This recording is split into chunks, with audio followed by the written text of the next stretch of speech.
Nag-react si Chenbei. Itiningala niya ang leeg. Sinusubukang bumangon. Si Chenbei ay may plano. Ngayon, nagngangalit ang mga ngipin. Pinilit ng ating bida na bumangon. Sinabi niya sa demonyo ng may pagmamalaki. Masyado kang maagang nagdiwang. Nagalit na lumingon ang demonyo. Natuklasan nitong hindi pa ganap na patay si Chenbei kaya labis itong nagalit. Gayunpaman, bago pa makapag-atake ulit, napakabilis na bumangon si Chenbei. Ginamit niya ang dalawang kamay para punitin ang 2 piraso ng laman sa may baywang ng demonyo. Inatake ito ng biglaan kaya napahiyaw ito sa sakit. Ang buong katawan ng demonyo ay nahawa na ng lason. Natutunaw ang mga piraso ng balat at laman nito na parang nadudurog. Sa huling sandali nito, puno pa rin ito ng hinanakit at hirap na napabulalas. Ikaw, paano? Sistema, nalampasan ng ika-66 na palapag. Pakiusap, pumili ng oras ng pagbawi. Bumagsak ang demonyo. Una ang mukha sa lupa. Si Chenbei ang nagwagi. Tiningnan niya ang bangkay ng demonyo. Ang tanga ay ikaw. Iniunat niya ang kamay para bawiin ang mga galami na virus. Sinabi niya, noong hindi pa na-atake ang kahinaan. Hindi ka umiiwas. Kapag hindi pa tiyak ang panalo o talo. Nagyayabang ka na. Salamat sa katangahan mo. Mabilis kong nalampasan ang pagsubok. Makalipas ang ilang panahon, nakarating na si Chenbei sa ika-100 palapag ng Abyss. Sistema, ika-100 palapag, Swordmaster Fallen Demon Zob, antas 10. Espesyal na kondisyon para sa palapag na ito, wala. Binasa ang impormasyong ito. Hinawi ni Chenbei ang buhok. Mausisa, pinakamahinang Fallen Demon. Walang espesyal na kondisyon. Medyo nakakasilaw ang liwanag dito. Tinakpan niya ang mata gamit ang kamay. Tumingin sa paligid. Hinahanap ang demonyo. Nagtataka, bakit hindi pa lumalabas? Pagkatapos ay hinimas niya ang baba. Nag-iisip, nagtago, sa Abyss. Komplikado ang mga relasyon, ang lahi, personalidad, at lakas sa bawat palapag ay hindi pare-pareho. Isang maliit at mahinang fallen demon. Dahil sa iba't ibang dahilan, ay naging lord, hindi imposible. Sa kasalukuyan, nasasabik siya sa demonyo sa espesyal na palapag na ito. Nakatuon ang pansin ni Chenbei sa unahan. Abala sa paghula, mukhang sa palapag na ito. Kailangan kong hanapin ang fallen demon na iyon. Taguan. Ha, hindi niya napansin. Sa likuran, mula sa kanyang anino, may isang maliit na itim na anino ang lumabas mula sa lupa. Lumalabas na ang demonyo sa palapag na ito ay sinusubukang atakihin si Chenbei ng patalikod. Mula sa likuran, hawak nito ang isang espadang mas malaki pa sa katawan nito. Sumugod para tag-ain si Chenbei. Agad na nahuli ni Chenbei ang kilos. Lumingon si Chenbei. Sumulyap ng may pag-iingat. Swish. Hindi makapaniwala. Pinutol ng maliit na itim na aninong demonyo ang ulo ni Chenbei. Umikot-ikot ang kanyang katawan. Huminto ang lahat. Lumipat ang eksena sa unang palapag ng Abyss. Muling lumitaw si Chenbei. Humihingal siya. Hindi makapaniwala. Ako, napatay ako agad. 2 beses. Ang hibla ng hourglass ay naglaho. Hindi makapaniwala si Chenbei. Walang tigil sa pagbulalas. Sa sandaling maputulan ako ng ulo sa unang pagkakataon. Ginamit ko ang Venom Hand State. Ang resulta, napatay pa rin ako agad. Lumitaw ang system panel, unang palapag, Lord Lesser Demon Warrior Ban, antas 10. Espesyal na kondisyon para sa palapag na ito, wala. Kasabay nito, isang demonyong may hawak na malaking espada ang muling masiglang sumugod para tag-ain si Chenbei. Habang hindi pa siya ganap na nakakabawi pagkatapos bumalik, hamak na tao, mamatay ka na. Gayunpaman, kahit nanghihina, para sa isang demonyo sa unang palapag. Isang sampal lang mula kay Chenbei ay sapat na para patayin ito. Walang pakialam si Chenbei sa demonyo, nakatuon siya sa sarili niyang pag-iisip. Kung hindi ko ginamit ang natitirang kamalayan para i-activate ang bumalak sa nakaraan, baka patay na talaga ako. Tapos na ang trabaho. Ang demonyo sa unang palapag ay nakadapa na sa lupa. Nakatuon pa rin ang isip ni Chenbei sa ika-100 palapag. Nag-iisip, kung gayon, ano ba talaga ang fallen demon sa ika-100 palapag? Tinanong niya ang demonyo sa unang palapag. Kilala mo ba ang Lord ng unang palapag? Ang isang ito, kahit nasasaktan at umuubo sa lupa, ay sinaman siya ng tingin. HMPH. Kahit alam ko, hindi ko sasabihin sa iyo. Sistema, nalampasan ang unang palapag. Pakiusap, pumili ng oras ng pagbawi. Nainis si Chenbei. Lumingon dito. At nag-isip, alam ng mga demonyong ito na sila ay mga refleksyon lamang. Bukod dito, hindi sila takot mamatay o masaktan. Kailangan kong magbago ng paraan.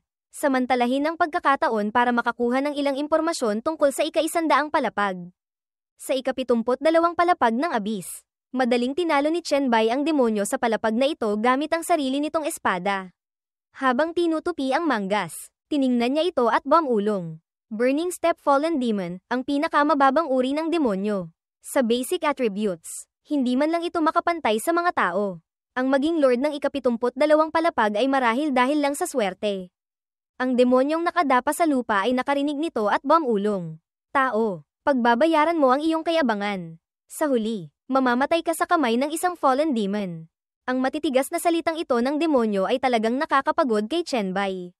Nakapamiaywang siya, yumuko, puno ng pagtataka, nakakatawa. Ibig sabihin ba, habang palalim ng palalim ang abyss, mayroon pa ring fallen demon lord. Kahit nasasaktan, umubo ang demonyo ngunit sumagot pa rin ng malakas. Siyempre, si Lord Zob sa ika-100 palapag. Ang propesyon niyang Shadow Sword Demon ay nalinang gamit ang katawan ng fallen demon. Sa mga alamat, ang Shadow Sword ng dakilang Panginoong iyon ay nakapatay na ng isang demon duke. Pagkasabi nito, tiyak na hinatulan nito si Chen Bai. Tiyak na mamamatay ka sa kamay niya.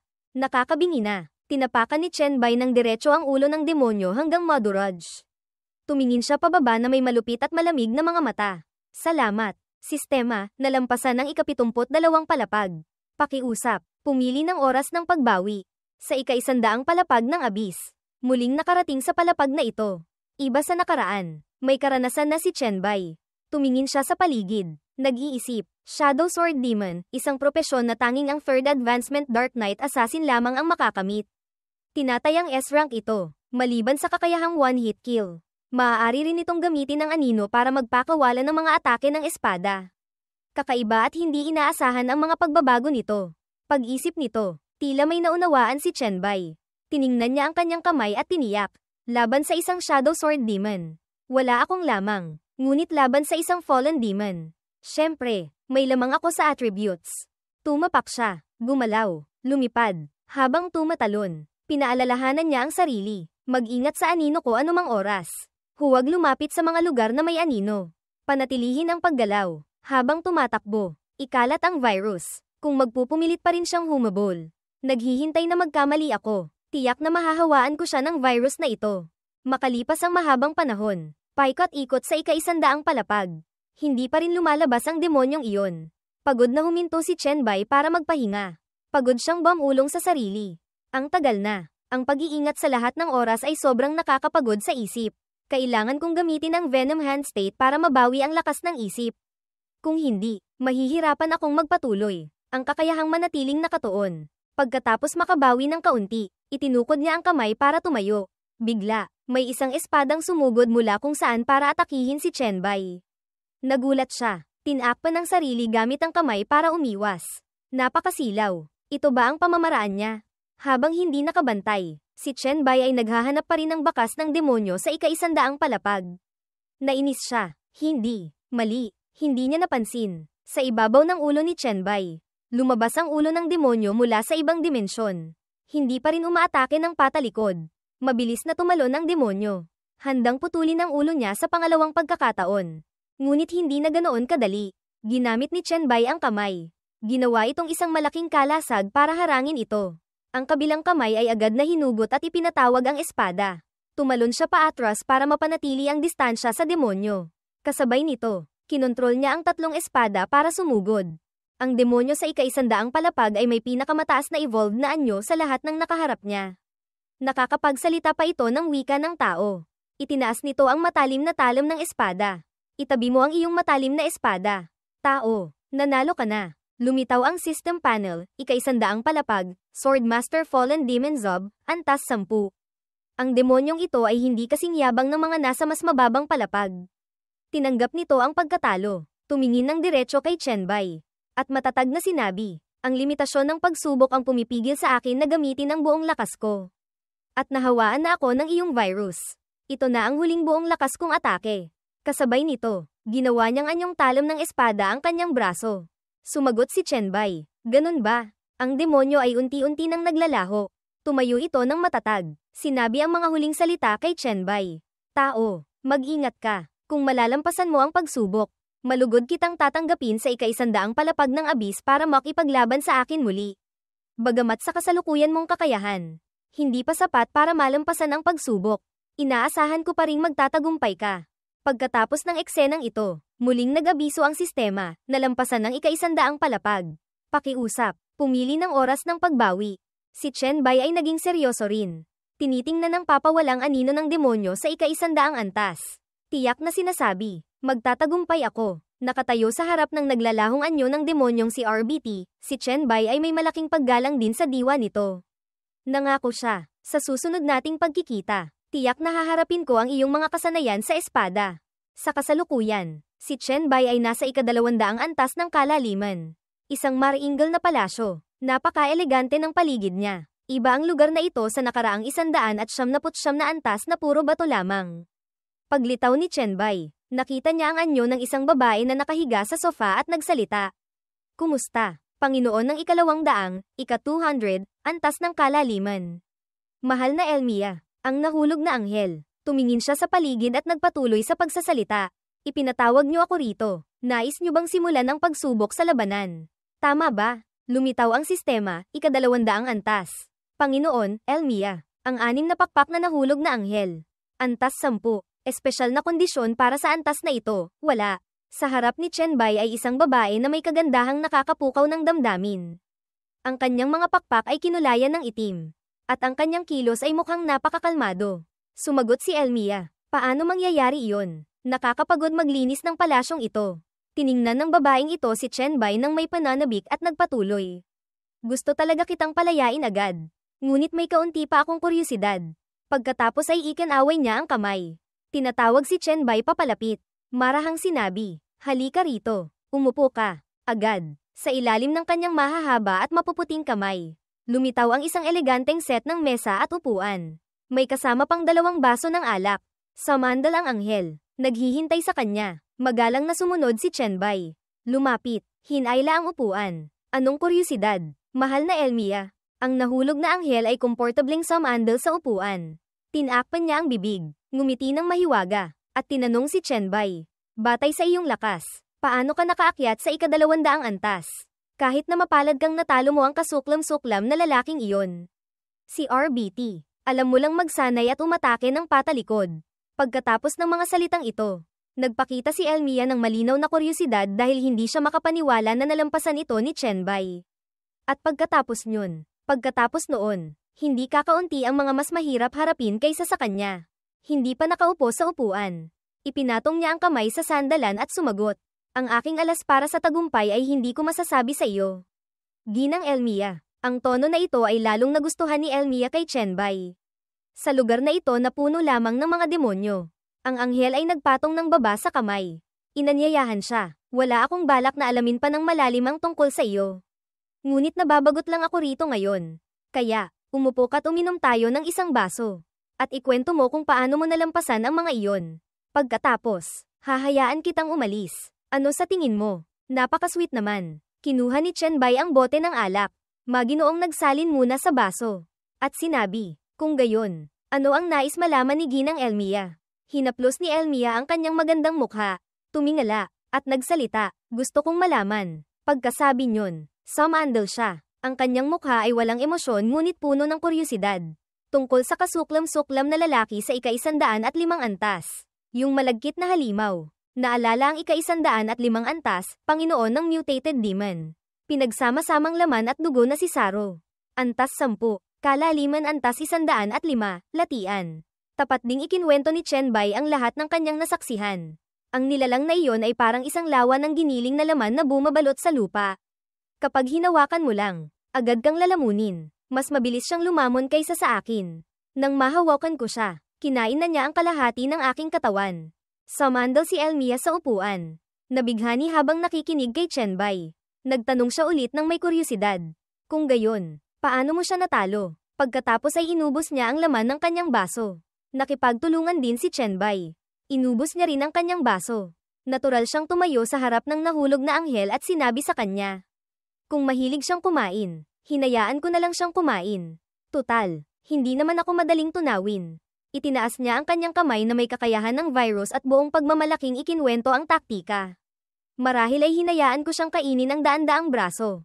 Sa huli, nagkaroon siya ng food poisoning at naging isang lawa ng putik. Nabighani habang nakikinig sa kwento ni Chenbei. Ang nahulog na anghel ay humiga sa upuan. Pinaglaruan niya ang baso ng alak sa kanyang kamay at nagpahayag. Talagang interesante. Hindi ko inaasahan na kaya mong lutasin ang problema niya ng ganoon kadali. Iwinagayway ni Chenbei ang kanyang kamay.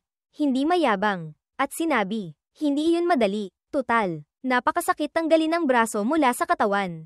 Ngayon, si Elmia ay naging mas mausisa tungkol sa isa pang demonyo. Tumingala siya sa kanya at nagtanong pa. Paano naman yung matandang mabaho na si Fingo? Siguradong nagtatago siya sa ilalim ng dagat at hindi lumalabas. Tama, naalala ang ika-136 na antas, Panginoon ng Demonyo. Panginoon ng bandit fish na si Fingo. Antas 10, itinaas ni Chenbei ang 3 daliri. Iwinagayway ito, at casual na sinabi, ang taong iyon, kung may sisisihin man, sisihin mo ang kanyang apo na nagbigay sa akin ng napakagandang kagamitan. Ang kwentong ito ay nagpatawa kay Elmia. Bumangon siya at agad na nagsalita. Hahaha, talagang marunong kang manamantala. Ngunit ang babae sa ika-153 antas ay walang kahinaan na maaaring samantalahin. Pag-alala sa ika-153 antas, Panginoon ng mutated species. Bala Flame Spirit Holly. Antas 10, isang babae na may taglay na nag-aapoy na init.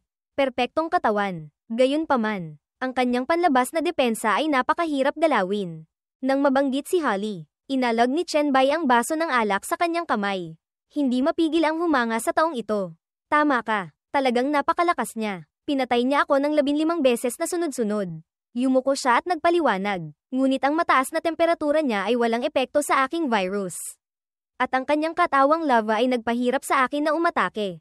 Naalala ang hirap noon. Si Chenbei ay nahirapan sa harap ng ilog ng lava. Nainis siya, lintik, nagtago na naman siya. Tuwing nasusugatan siya, nagtatago siya sa lava para gumaling. Nang maalala ito, ayaw na niyang balikan. Huminga ng malalim si Chenbei at nagpatuloy. Inabot kami ng 5 buong araw para mapatag ang lawa ng lava na iyon. Para maubos ang kanyang init, pinapatunayan ko, siya ang pinakamahirap na kalaban na nakaharap ko sa 200 antas na ito. Ang dalawa ay nabighani sa pag-uusap, na parang magkaibigan na sila at hindi na isang pagsubok. Umupo ng tuwid si Elmia. Diretsyong nagsalita tungkol sa kanya. Kung pag-uusapan ang mahihirap na kalaban, ang nasa ika-186 na antas ay hindi mas mababa sa kanya, Holly. Nagbiro si Chenbei sa masayang usapang ito. Huwag mo na siyang banggitin. Naalala ang ika-186 na antas, Panginoon ng mutated species. Reyna ng karumihan na si Mandy. Antas 10, may isang demonyong mataba at mabaho. Nakahiga ito sa gitna ng dagat ng mga nabubulok na bangkay. Ang itsurang ito ay sapat na para mandiri ang mga tao. Tuwing naiisip ito, masiglang ikinwento ni Chenbei ang bagay na pinakakinasusuklaman niya. Sa buong kalaliman, walang kasuklam-suklam na maihahambing sa kanya. Nasa loob ng isang malaking hukay na puno ng nabubulok na bangkay at dumi. Pero komportable pa rin siya. Nabanggit lang ulit, parang gusto nang isuka ni Chenbei ang lahat. Nandidiring nagtapat siya kay Elmia. Nahirapan akong kalimutan ng amoy sa antas na iyon. Bakit mo pa binanggit? Hindi ko na maiinom ang alak na ito. Niyakap ni Elmia ang kanyang mga tuhod gamit ang 2 kamay. Itinagilid niya ang ulo at sinabi sa kanya. Hindi malakas ang kanyang kapangyarihan. Ngunit walang demonyong gustong humamon at agawin ang kanyang teritoryo. Lumapit si Elmia sa malaking mesa. Tumingin sa baso ng alak. At sinabi, bago ko siya banggitin, hindi ka pa umiinom kahit isang lagok. Hindi ba? Noon lamang napansin ni Chenbei. Kinuha niya ang baso ng alak. Kaya, hindi na siya nagpakipot. Tiningnan niya ng diretsyo si Elmia at matatag na sumagot. Sige, dahil hindi ako nangangahas na uminom ng alak na mula sa kapangyarihang mental ng Panginoon ng nahulog na anghel. Kapag ininom ko iyan, mamamatay ako. Kaya pala, nakarating na si Chenbei sa ika-200 antas at alam na niya ang taktika ng nahulog na anghel. Kalokohan, namatay na ako dahil sa pag-inom ng alak minsan. Kaya syempre hindi na ako iinom ulit ngayon. Nahal ata, agad na nagbago ang ekspresyon ni Elmia. Ngumiti siya ng may pagngangalit ng ngipin. Mayabang. Oh, nahal ata mo pala. Kung uminom ka lang, isang isip ko lang ay mapupunit-punit na kita. Sayang naman, wala nang paraan para patayin ka. Ano? Pagkatapos ng mga salitang ito, biglang tumayo si Chenbei. Nakatitig ang kanyang mga mata sa nahulog na anghel. Puno ng hamon. Kung gayon, tumayo ka't lumaban. Kabaligtaran sa paghahanda ni Chenbei. Sumandal si Elmia at sumagot. Hindi na kailangan. Tinatamad akong gumalaw. Dito, nawalan na ng masabi si Chenbei. Naiwan siyang nakatayo, napailing siya. Ginang, tunay kang reyna ng Catamaran. Pambihirang Catamaran. Pagkatapos ay kumilos si Elmia. Sa harap ni Chenbei. Nahihiyang nagutos. Alis. Alis na. Gusto ko nang matulog. Ang paglikha ng mga projection ay nakakaubos din ng lakas. Pagkasabi nyon, naging mas malamig ang mukha ni Elmia. Bumaba ang kanyang boses. Tutal, marami pang malalakas na nilalang sa mga susunod na antas. Sa kanila, may 6 pang ang nagtataglay ng titulong Diyos. Kaya, hindi ko na kailangang kumilos pa. Lumitaw ang sistema, nalagpasan na ang 200 antas. Pakiusap pumili ng oras ng pagpapahinga. Pagkatapos ng mga salita ng anghel, naiwan si Chenbei na may maraming tanong at pag-aalala. Pinili niya ang oras ng pahinga, 1 oras. Bumulong si Chenbei. 6 na may titulong Diyos, mga tunay na Diyos ba sila? Ginamit niya ang oras ng pahinga para pag-isipan ang mga susunod na pagsubok. Laban sa ibang mga Panginoon. Maaari kong gamitin ang orasan na buhangin para bumalik at magsagawa ng walang katapusang mga hamon, ngunit ang 6 na Diyos na ito. Makalipas ang ilang sandali, pumasok si Chenbei sa espasyo ng pahinga. Abiso ng sistema, nagsimula na ang countdown ng oras. Nakaupo si Chenbei sa kama. Nakayuko, walang tigil sa pag-iisip. Bawat Diyos ay may hawak na kapangyarihan ng mga tuntunin. Sa oras ng pahingang ito, patuloy na gumagana ang kanyang isip. Hindi niya maiwasang makaramdam ng pag-aalala. Kaya maaari lamang akong umasa na wala silang kakayahang patayin ako agad. O kahit burahin ako, hinawakan ang orasan na buhangin sa kanyang kwelyo. Tumingala si Chenbei. Ngayon, lubos siyang determinado. Maaari kong gamitin ang reverse function ng orasan na buhangin. Kahit na siya ay isang masamang Diyos. Tiyak na makakahanap ako ng paraan para patayin siya. Sa kalaliman. Antas 235, ilang na lugar. Si Chenbei ay muling natalo laban sa isang malaki at matabang demonyo. Nakahiga siya sa isang malaking bato sa harap nito. Ang mga mata ni Chenbei ay nasa ilalim ng hypnosis nito. Walang malay siyang tumingin sa kawalan. Ang kanyang mga mata ay nagniningning. Ang boss ng antas 235 na ito ay nakasuot ng malaking sombrero ng salamangkero. Ang ulo nito ay may isang mata lamang. Walang makitang bibig, ngunit naglalabas ng tunog, matulog ka ng mahimbing magpakailanman sa ilusyon. Hamak na tao. Ipinakita ng sistema, antas 235. Panginoon ng mutated demon race. Abyss ay Salisbury. Antas 10. Espesyal na kondisyon para sa antas na ito, hindi alam. Si Chenbei ay ganap na nasa ilalim ng hypnosis ng Panginoon. Nahihilo siya. Nanlalabo ang paningin. Umuugong ang tainga. Hindi makapag-isip ng maayos. Sumidhi ang tingin ng Panginoon. Tumingin ito pababa ng may kuryosidad at sinabi, "Haha, nakaka-curious. Anong magandang panaginip ang nakikita mo?" Sa kanyang panaginip, may isang babaeng nakayuko, nagmamakaawa, "Mahal na Panginoong Chenbei. Tanggapin po ninyo ang aking taus-pusong debosyon at pag-aalay." Nanaginip siya, mayroon siyang sariling demon-ikong kaharian si Chenbei. Dito, mayroon siyang harem. Nakaupo siya ng marangya sa isang malaking trono. Napapaligiran ng maraming kababaihan. Nanaginip si Chenbei na iyon ay ang Diyos ang si Hila. Ang babaeng kinamumuhian niya hanggang sa kaibuturan. Nakaluhod ito sa kanyang paanan. Nagmamakaawa, "Handa akong ialay ang lahat para paglingkuran kayo. Kahit bilang alipin, kasangkapan, o kahit laruan ninyo. Ito ay walang hanggang karangalan para sa akin." Tiningnan niya si Hila ng may nasisiyahang mga mata. Nagsalita, "Kung sabihin kong ibigay mo ang iyong kapangyarihan, at pagkatapos ay mamatay ka." Ano? Tiningnan ni Hila si Chenbei ng may sakit. Lumuluha. Tahimik siyang hindi sumagot. Pagkatapos, natakot sa kanya at nagpatuloy sa pagmamakaawa. "Panginoon, hindi po ba kayo naniniwala sa akin? Ako ay lubos na tapat sa inyo." Malamig na sumagot si Chenbei. "Huwag ka nang umarte. Alam ko kung anong klaseng tao ka. Gusto mo lang mabuhay. Hindi pinahihintulutan ng iyong ambisyon ang katapatan. Sa iyong buhay, hindi kailanman umiral ang salitang katapatan." Pagkasabi nyon, lumapit siya kay Hila. Hinaplos ang kanyang eleganteng baba. At bumulong. "Gayunpaman, maaari kong iligtas ang iyong buhay." Siya, Hila, ay mahina na parang asong binigyan ng buto. "Salamat po, handa akong gawin ang lahat para sa inyo." Inabutan niya ito ng kadena at nagutos.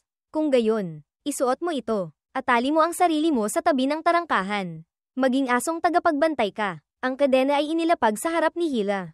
Ayaw niyang tingnan ang kadena. Nagngalit ang mga ngipin sa inis. Pagkatapos, walang sinabi, yumuko siya ng husto sa lupa sa harap ni Chenbei. Nakaupo si Chenbei sa trono. Lubos na nasisiyahan. Tinaas ni Chenbei ang kanyang baba. Nagtanong, ano? Ayaw mo? Ngunit hindi, si Hila, kahit sa sukdulen, ay kusang loob na isinuot ito sa kanyang leeg. Sinasabi pa kay Chenbei, handa akong maging aso para sa Panginoon. Ito ay walang katapusang karangalan para sa akin. Bumalik sa realidad. Kalaliman antas 235, ilang na lugar. Si Chenbei ay nagdedeliryo. Nagsasalita siya sa kanyang panaginip. Inilalabas ang kanyang galit. Nagsasalita ka ba? Tama. Iyan ang tunog na dapat manggaling sa isang aso. Ang eksenang ito ay narinig lahat ng Panginoon. Ang mata nito ay nanlaki sa tuwa. Sa pakikinig lamang, ang Panginoong demonyo ng antas na ito ay nasiyahan din. Sinabi nito, TSK. Ang taong ito, talagang marunong mag-utos. Pagkasabi nyon, lumapit ito kay Chenbei habang siya ay nalulunod pa sa kasiyahan ng panaginip. Huwag kang matakot, sisisipsipin ko ang iyong kaluluwa. Mananatili ka magpakailanman sa aking katawan upang tamasahin ang magandang panaginip. Sa likuran ng Panginoon, 3 espada ni Chenbei ang kontroladong sumugod. Ang 3 espada ay umatake sa Panginoon. Agad, nataman ito at natamba. Lubos itong nagulat dahil hindi nito alam kung saan nanggaling ang mga espada. Lumitaw ang abiso, paalala, espesyal na kondisyon ng antas na ito, makakita at makatakas mula sa ilusyon ni Salisbury. Sa mismong sandaling ito, ang ating matikas na bida ay nagising na.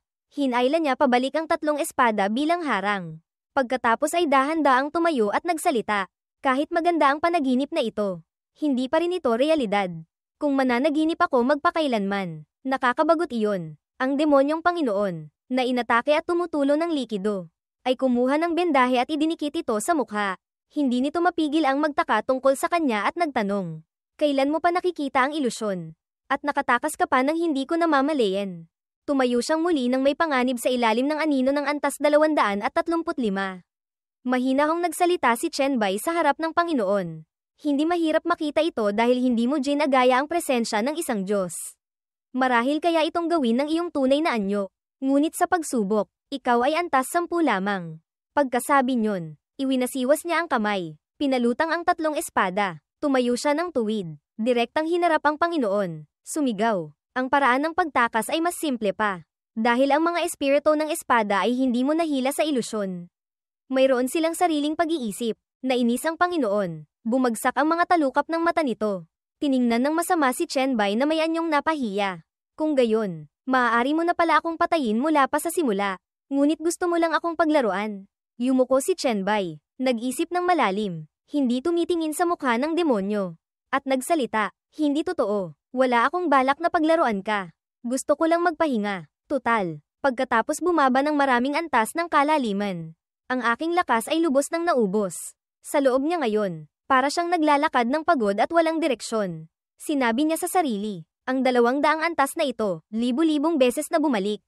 Libu-libong laban. Libu-libong kalkulasyon. Kahit na ang pisikal at mental na lakas ay maaaring manumbalik. Kung wala ang panaginip na ito, ang aking kalooban ay lubos nang nasira. Tumingala siya sa Panginoon. Kumunat ang noo ni Chenbei nang may higit na determinasyon. Dahil mayroon pa siyang malalim na puot.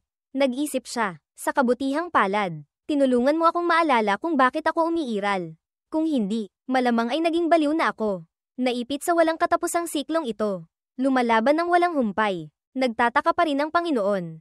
Nag-iingat itong nagtanong muli, kung iyan ang sinasabi mo. Napagod ka ba sa nakaraang 200 antas? Nagpapahinga ka ba talaga sa aking mundo ng imahinasyon? Alam ng Panginoon na hindi nito matatalo si Chenbei. Tumalikod dito at nag-iwan ng ilang mahalagang pahiwatig para kay Chenbei. Ngunit hindi mo kailangang mag-alala ng labis. Hindi na magtatagal ang mga labanan. Agad na nagtanong si Chenbei. Kung gayon, malapit na ba sa mga huling antas? Tumingala ang Panginoon sa kalangitan. Pumayag itong magbunyag ng impormasyon kay Chenbei. Marahil ay mayroon pang mas kaunti sa 300 antas. Gayunpaman, maraming antas ang walang laman pa. Ang mga salitang ito ng Panginoon ay lalong nagpausisa kay Chenbei. Ngunit hindi rin gaanong nakatulong sa kanya na malaman ng mas malinaw. Sumigaw si Chenbei, mukhang hindi mo alam. Walang magiging huling antas ng mga Panginoon.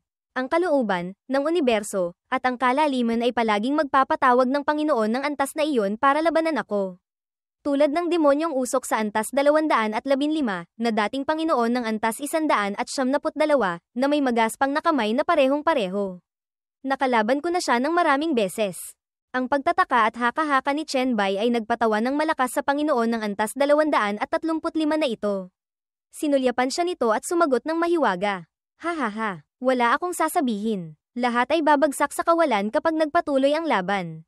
Tumingin sa unahan. Lumitaw ang liwanag ng espasyo.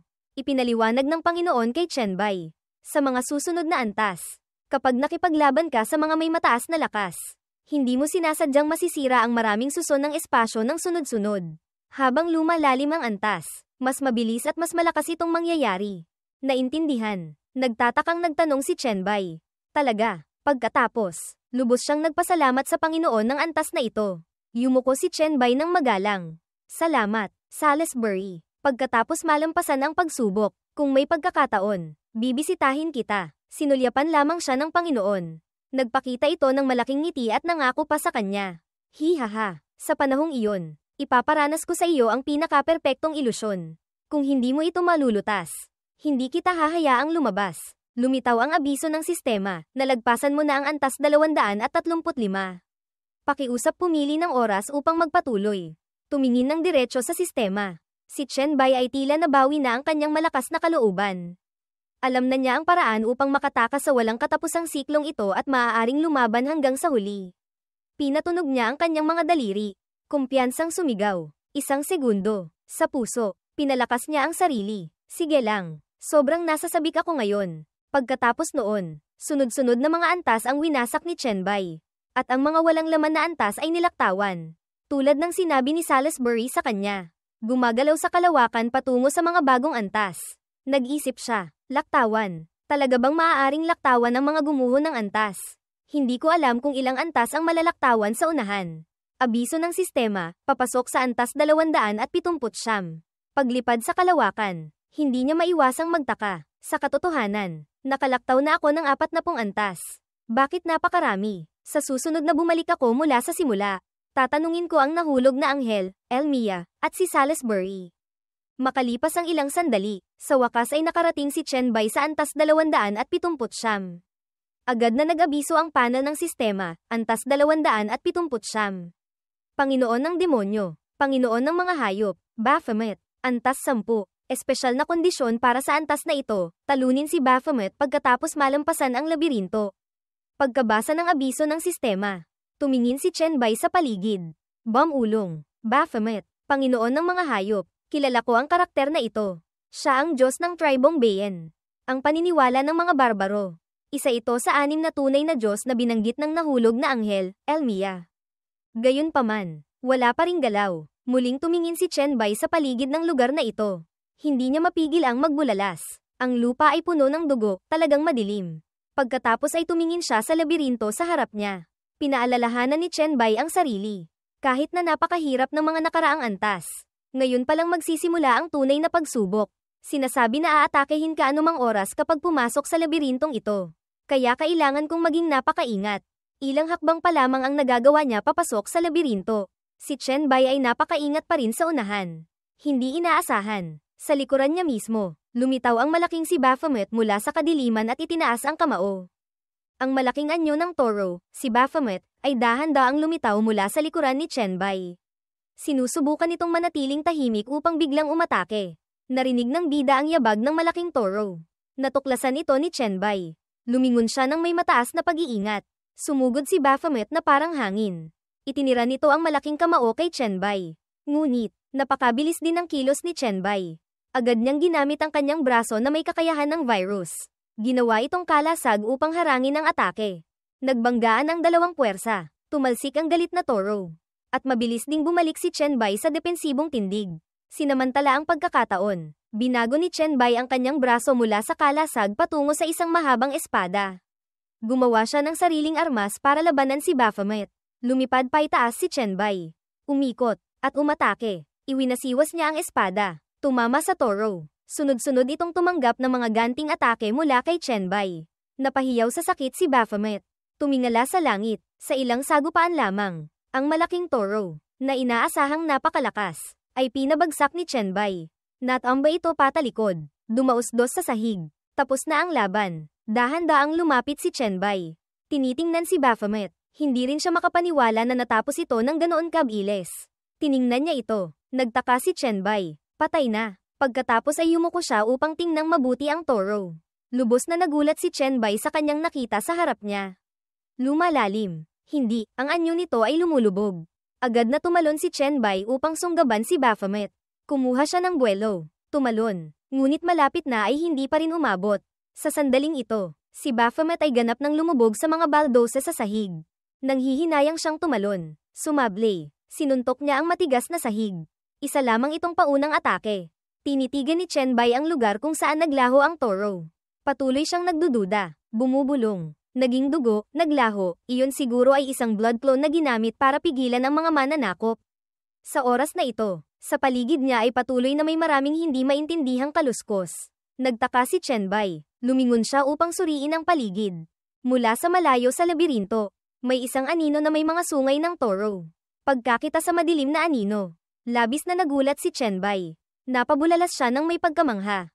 Nagsisimula na naman. Pagkalipas ng isang segundo, lumitaw si Baphomet. Ginamit nito ang dalawang sungay upang suwagin si Chenbei. Ang lakas ni Chenbei ay hindi rin biro. Ganoon na lamang. Naglaban sila ng harapan ng galit na toro. Nagbanggaan ang dalawang malakas na puwersa. Tumingin siya ng may pagmamalaki sa hayop na ito. Mukhang positibo ang kanyang ekspresyon. Bumulong siya. Ang kaalaman ko tungkol sa Panginoon ng mga hayop ay ilang tsismis lamang. Mukhang kailangan kong alamin pa ng dahan-dahan. Lumitaw ang abiso ng sistema, mas malakas ang puwersa ng atake kaysa kanina. Baphomet antas 2. Stats, lakas 150-300 bilis 125-250 konstitusyon 175-350 espiritu 150-300 talento, hormone ng manlalaban. Habang mas ninanais ang laban, mas tumataas ang lakas at bilis. Habang mas tinatamasa ang laban, mas tumataas ang konstitusyon at espiritu. Ang pinakamataas na pagtaas ay 5 beses. Agad, hindi napansin ng galit na toro. Sinipa ni Chenbei ang nguso nito. Si Baphomet ay tumalsik patalikod. Nag-backflip siya. Pagkatapos ay lumapag ng maayos. Ginamit ang kanang paa bilang suporta upang tumayo ng matatag. Nagsalita si Chenbei. Antas 2. Ang talentong ito ay napakalakas. Kaluskos, sumalo si Chenbei sa atake. Ginamit niya ang kanyang kakayahan sa virus. Maraming patong ng mga tinik ang lumabas mula sa lupa.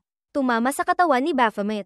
Napahiyaw ito sa sakit ngunit hindi makalaban. Sumigaw si Chenbei. Earth Spike. Nakatayo. Pinapanood ang malalaking tinik na umatake. Nag-isip si Chenbei. Kung gayon, mukhang pagpasok sa labirinto, si Baphomet ay antas 1 lamang. Makalipas ang ilang sandali, lumitaw ang sistema, Baphomet antas 3. Sinaksak ito ni Chenbei sa lalamunan. At ganoon na lamang, direktang tinapos ito. Sunod ay si Baphomet antas 4. Pinabagsak siya nito gamit ang kalasag at espada. Bumagsak ang galit na toro sa harap niya. Sumandal sa pader, napagtanto ni Chenbei. Habang lumalalim ako, mas mataas ang antas ni Baphomet na lumilitaw. Hanggang sa Baphomet antas 5. Stats, lakas 450-900 bilis 375-750 konstitusyon 551,100 espiritu 450-900 talento, blanco. Pagkatapos mapabagsak ito, pagod na pagod siya, hirap huminga. Tiningnan ni Chenbei ang malaking katawan na iyon. Nag-isip, mukhang kailangan kong labanan ang 10 Baphomet. Ngunit itong antas 5 na ito ay halos kapantay ko na sa mga katangian. Ngayon, si Chenbei, pagkatapos ng maraming mahihirap na laban, kinaladkad ang kanyang pagod na katawan. Sa wakas ay nakaharap niya si Baphomet antas 10. Pagod na pagod. Pinilit niya ang sarili. Hindi ito ang oras para mag-alala. Ituloy lang ang pagsulong. Pagkalipas ng 30 minuto, si Chenbei ay lubos ng naubusan ng lakas. Nakahiga siya sa isang bato. Si Baphomet ay tumagos sa kanyang tiyan. Sinusubukan niyang tanggalin ang matulis na bagay mula sa kanyang katawan. Nasa matinding sakit siya. Nagbulalas. Lintik. Sa bawat pagtaas ng antas nito, ang paglakas ay mas malaki kaysa sa inaakala ko. Kasabay nito, si Baphomet antas 7 ay sumugod mula sa kung saan sa harap ni Chenbei na parang isang missile. Ang dalawang mata nito ay nagniningning na pula. Mukhang napakamapanganib. Lubos na natarante si Chenbei. Habang tinitiis ang sakit, tiningnan niya ang bagay na papalapit sa harap niya. Bumulong siya. Dahil sa mahinang espiritu, hindi ko na magamit ang pandaman ng isip para malaman ang eksaktong mga katangian nito. Ngunit sa laban, nararamdaman ko na ang mga katangian nito ay 1.5 beses ng mas mataas kaysa sa akin. Halos doble pa nga, pagkatapos ng mga salitang ito. Iyon din ang sandaling sumugod ang galit na Toro at sinuwag si Chenbai. Bumaon siya. Ang lakas nito ay katumbas siguro ng isang tren na tumama. Sa sandaling ito ng buhay at kamatayan. Ang orasan na buhangin sa leeg ni Chenbai ay nagliwanag. Kusang lumutang ito mula sa kanyang leeg. Si Chenbai ay labis pa ring nag-aalala. Nalalamangan ang mga stats, ang paggamit ng virus para pahinain ito ay mangangailangan ng masyadong maraming oras, ano ang dapat kong gawin? Pagkatapos, ang gintong liwanag sa orasan na buhangin ay sumidhi. Ginamit ni Chenbai ang kakayahan ng orasan na buhangin upang bumalik. Nakahiga siya sa sahig, nag-iisip, kailangan kong mangalap pa ng impormasyon, subukang humanap ng paraan para talunin si Baphomet. Sa kasalukuyan, si Chenbai ay bumabalik sa sandaling kapapasok pa lamang niya sa antas na ito. Sa pasukan ng labirinto, sinusubukang tumayo ng matatag. Puno siya ng determinasyon. Ulit, nag-focus ang paningin ni Chenbai sa target sa harap niya. Yumuko siya, puno ng determinasyon. Sa pagkakataong ito, susubukan ko kung hindi ko papatayin ang mababang antas na si Baphomet. Ano ang mangyayari? Abiso ng sistema, Baphomet antas 1. Inakit ni Chenbai ang galit na Toro pagdating sa isang punto. Huminto si Chenbai. Yumuko siya at bumulong. Sa unahan ng lugar kung saan lilito si Baphomet antas 2. Sinusubukan ni Chenbai na akitin sila para magbanggaan ang antas 1 at antas 2 na Baphomet.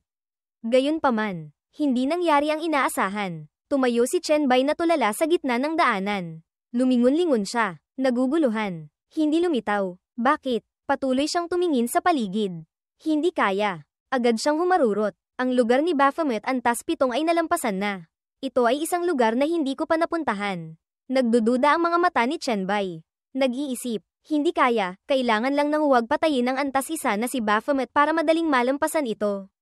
Pakiramdam ko ay hindi ganoon ka-simple. Sa mga sandaling hindi siya nakatingin. Agad na lumitaw si Baphomet sa likuran niya. Napakabilis din ni Chenbai. Naramdaman niyang mayroong bagay sa likuran niya. Agad siyang lumingon. Kasabay nito, ang malaking kamao ng Toro ay malapit na sa mukha ni Chenbai. Pinahirapan siya ni Baphomet. Agad niyang ginamit ang function ng orasan na buhangin. Mabilis ang tibok ng puso ni Chenbai.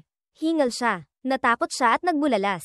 Buti na lang, muntik nang hindi umabot gamitin ang pagbabalik tanaw. Ang bilis ay lumampas na sa limitasyon ng aking reaksyon. Nakatayo sa harap ng pasukan ng labirinto.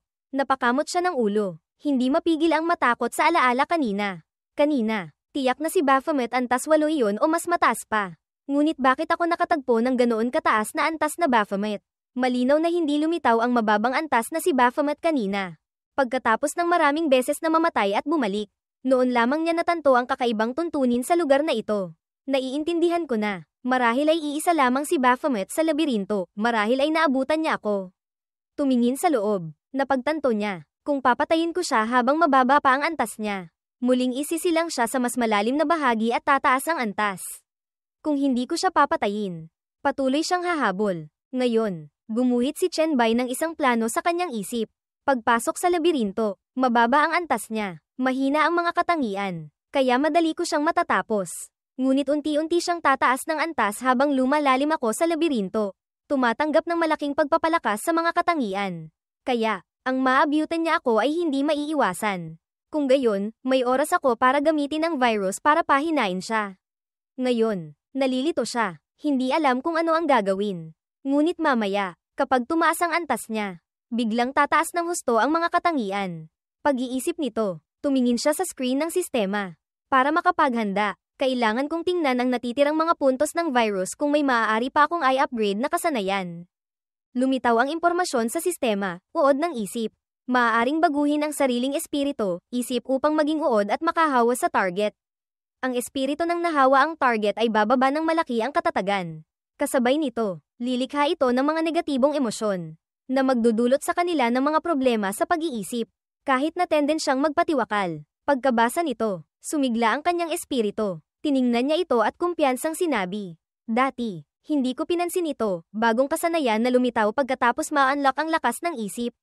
Ngayon, maaari na akong pumasok ng may kumpiyansa." Humakbang si Chenbai ng may katatagan. Ang mga negatibong emosyon at problema sa pag-iisip ay tiyak na pipigil sa hormone ng manlalaban ni Baphomet. Babawasan ang kanyang paglakas. Baphomet, maghanda ka ng mamatay.